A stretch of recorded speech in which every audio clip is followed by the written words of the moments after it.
Hey, my name is Chad. Welcome to this video where we are going to try and talk about a few plans for the upcoming year. Man, I'm kind of really bummed with myself to start out with because yesterday and today have been really nice days and I've been stuck trying to get a lot of things done around the house and did not manage to get out here in time to enjoy the weather. Like yesterday was in the 70s, today's been in the 80s, not any kind of crazy wind.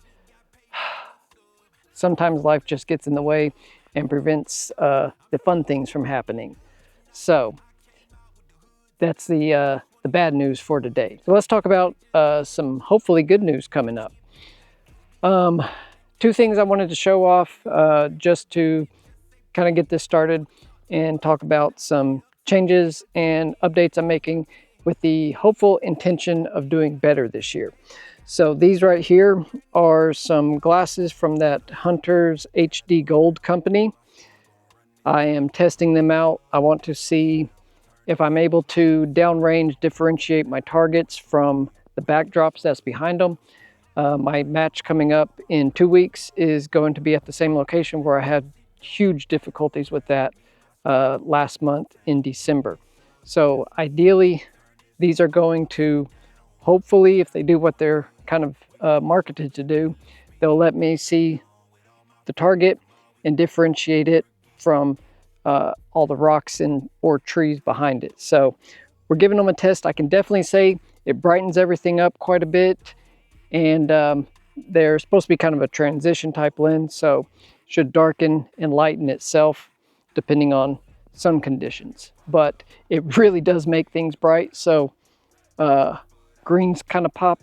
Everything just kind of pops a little bit better. So far I'm liking them. Just running through, getting used to them, wearing contacts, and these, trying to get a better view of everything out in the world. Okay, now next little addition is this little table right here. So this is from a company called Sun and Shadow. They make the armband that I've acquired. More helpful for like NRL matches, but the idea is you can write out your drops and wind for different distances and kind of use that as a reference if you don't have time on like the NRL hunter matches where you've got to scan, find the targets, range them, and then engage them all on the clock. The idea of that is you can, see a target's at 397, go to your armband, find the 400, you got about a 7-mile-an-hour wind, so kind of look at the 5 and the 10 and pick your windage kind of in between those and use the 400, should be close enough to get you on target.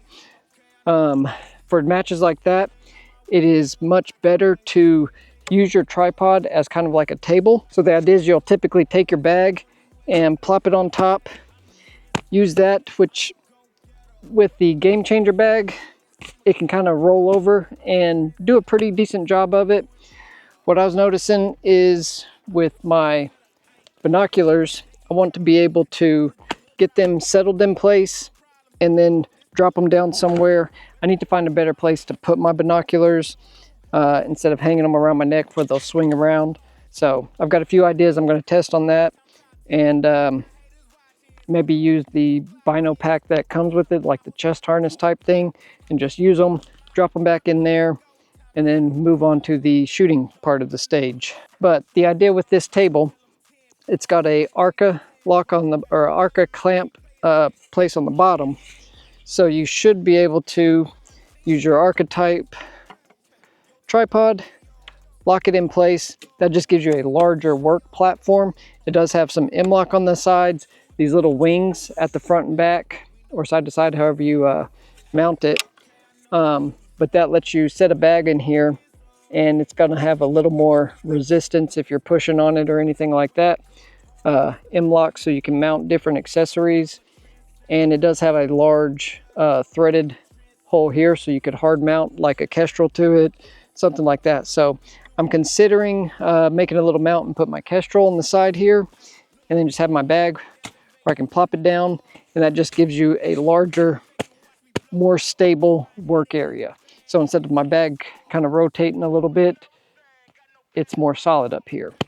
So we'll try it out. I'll show it off to some of the other guys there and see what they think at the next match. But I think for what I want to do, this is their brand new Gen 3 version. so they dropped the price on it. The last one I think was more of a metal construction. This one's all plastic. It's got a little bit of grippy on it.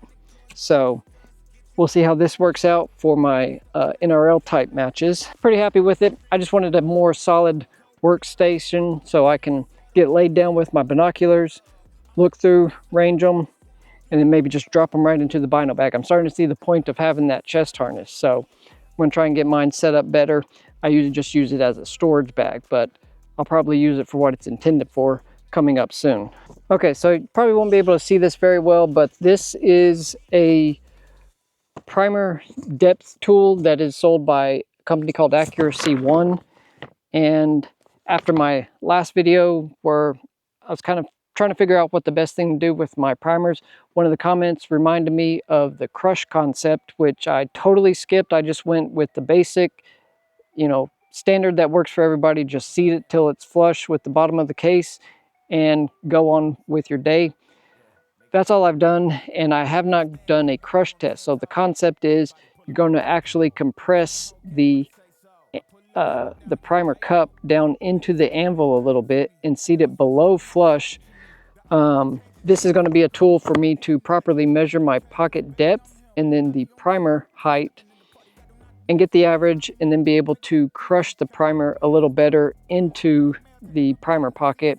Supposedly that's going to give me a more consistent ignition and should make things better. So I think I just started getting to the crush point on my last test, and I need to go a little bit further. So to do it right, I've got the right tool coming. We're obviously going to test that once that gets here. But now that brings me to the actual point of this video. If you could do me a real favor for this upcoming season, I'd really appreciate it if you would look right down below the video here. Get subscribed. It really does help me out. I want to share as many of my struggles and trials and tribulations with you guys and get as much feedback from everybody as possible. I really do learn a lot faster from all the comments and suggestions that people make on my videos. So thank you very much for that. Please subscribe, join in, and help me out. Okay, so here's what I'm thinking. I took a look at some of the PRS scheduling over the next several months, really all the way to the end of the year. And what I found is that it could be possible for me to do 3 matches a month on some of the upcoming months, and at least 2 per month. So I think I've mentioned our local group does typically the 3rd Sunday of each month, and alternates between a couple ranges around here. Using that as kind of my baseline, I went and looked at the more official PRS matches. We've got a place called Ninica, and that has matches, a place called Clinton, and then I found a place, it's believe in La Pan, Texas. It's a little bit south of Graham, Texas, so maybe an hour or so south of Wichita Falls, maybe an hour and a half, but that one's pushing a 3-hour drive, I believe, from me. So it's a little more of a commitment to go to that one, but it's got a really cool place, and the range is called Gravestone. I've seen some videos taken out there, and that looks like a really cool place to go and attempt some. So I'm going to try to make it to more ranges this year and take off some Saturdays and just go shoot more. I think I'm at the point where I need to just get out, compete more, and compete against different people at different locations and try to start learning more and building on my skills. So here's what I want to ask everybody. Looking at like next month, March, there is a match on Saturday the 1st. There's a match on Saturday the 8th, Saturday the 15th, and Saturday the 22nd. So some of these, like the one on the 15th, I don't think I can make that because our local match is on the 16th, and I still want to make those. So what I'm currently thinking is that first Saturday, go to a match, and then that 3rd Sunday, the 16th, go to a match, and then that same Saturday, the 22nd, also go to a match. And then I'd have about 2 weeks from there before April 5th, which is going to be another match. So pretty much at least every 2 weeks, I'll be doing 1 match. Some of those I'll be doing 2 matches, one on Sunday, and then, work Monday through Friday, and then another match that Saturday. So within the same 7-day period, doing 2 matches. Here's where I am trying to plan out how to make all this actually work. And I want y'all's input on this. Right now I'm thinking I should get 300 cases of the same lot, you know, everything the same for my brass. I don't know, should I also bump it up to 400 and just have a good supply? My thinking is, since I've noticed the difference between the two lots that I have of my alpha brass, I want to be able to make, you know, 300, maybe 400, depending on what you guys suggest, of pretty well identical rounds. So I want to just run through them and then start back at the beginning and just go 1 through 300 and, you know, start annealing, reload everything 1 through 300 and just keep cycling them through. But my idea is in those 2-week periods in between matches, I'll have time to get them all together and anneal, you know, size, prime, you know, do all the steps that are required. Typically, I'll start on like Monday night annealing, and in the evenings, Tuesday, Wednesday, Thursday, Friday, try to get all the other steps done and have my ammo reloaded, ready to go either Friday night, or I have to finish it on Saturday night and then go to my match Sunday morning. So I'm typically very tight for time. This is an idea to do 1 week where I'm more devoted to reloading and getting all my ammo ready, and then the other weeks of the month working on my skills or prepping for the next upcoming match, but try to get all my ammo done in 1 week time. So what do you think? Should I stick with 300? Most of these matches are going to be 60 to 80 or like 80 to 100 rounds. Do I want to plan on, you know, 100 for each and stick with 3? Or should I put myself a cushion, add another 100? You know, I'm looking at almost $400, about $118 per 100 of the alpha brass. And then I've also got to factor in powder and projectiles. I looked, I've got enough primers to get through quite a while. I'm also going to need to get a new barrel. I will probably need to order that here sometime within the next month, maybe 2 months. I need to at least order it, have it on hand. This one's going to get shot out probably before I get through this whole attempt to make 2 to 3 matches a month for the next several months. So then when it comes to projectiles, you know, once I settle on 300 or 400, should I just order them like 400 at a time, or should I, you know, bump up 800, 1200, or, you know, 600, 900, however many should I get at one time? Obviously I want to order them together so that I can get all matching lot numbers on that and have my load as consistent as possible from month to month, so I don't have to keep tweaking and making small adjustments in between these matches. I'm really going to be pressed for time to pull this off, so I'm trying to think ahead and use this month to get as much of the prep work done and get all my supplies lined up, ready to go. But I don't know, I'm thinking try to order as much as I can afford at once. But do you think I should plan for, you know, 2 months, 3 months? I don't know.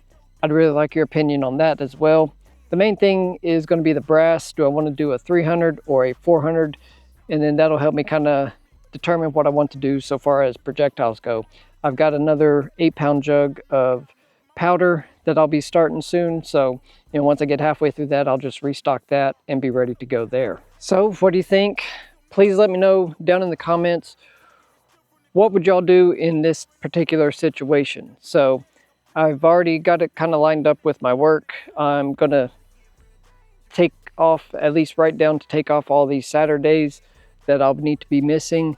You know, give them a heads up. There might be some that I'll need to take off like early on a Friday so that I can just get loaded up. I may have to start driving further if this keeps progressing well, which, you know, one of those good problems to have. Once I get there, we'll cross that bridge, as they say. But I don't know. This will be a new kind of experience. I really want to just push it harder these next couple months and just get out there, whether I do terrible at these matches or not. I'm also going to have to get a membership to the PRS official thing, and that'll let me go to more of these matches and have my scores kept track of, I believe. One other thing, and obviously this is something that I've put off for a while if anybody's followed my channel for a bit, but looking at this, I thought I would throw it out there and see if anybody has any interest. If I turned on channel memberships just to like help fund this particular exercise. Would anybody be interested in that? I don't know how much extra content I would actually be able to put out just because I'm so time limited, but I could try and like take the raw footage from my matches and just kind of splice it together one stage to the next. And you know, if anybody wants to watch the raw stuff without me cutting into the just showing you the good parts of it, let me know. I can turn that on.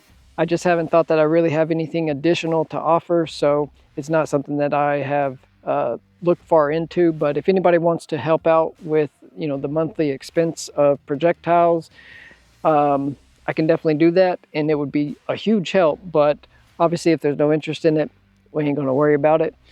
This is why I work all day on my work days. So I work hard, and then I put it all into this stuff. So let me know if you have any interest. Cool. If not, well, we'll just figure something else out. So please let me know down in the comments, what do you think? Should I do 300 or 400 new cases? Hopefully they get them restocked here in the next couple weeks, but I definitely think I'm going to stick with 6 Creedmoor.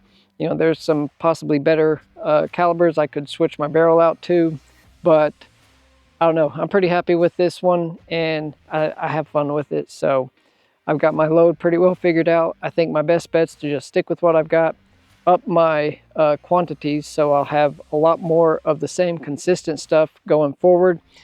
Get a new barrel on hand here in the next couple weeks as well, and then we'll just kind of see how it all goes. So let me know, what would you do if you were in this particular situation? I'm thinking I'm going to go with 300 cases of all matched, but if you think I should do 4, let me know. I'll take that into consideration, but more than likely we're going to stick at 3. Well, I'm going to do a little more dry fire practice before I lose all of that sunlight right there. So thank you very much for listening to me ramble on about what is coming up over these next few months. I really do hope you guys stick around to see how all of this shakes out. So make sure and come back next week and every week after, because we are going to be testing some primer seating depth, getting new brass ready to go for this massive match mayhem that is going to be starting up here in March. So I like alliteration sometimes. I read too many comic books. But thank you very much for hanging out with me for a few minutes. I really do hope you have a great rest of your day and a wonderful weekend, and we'll see you on the next one. Bye.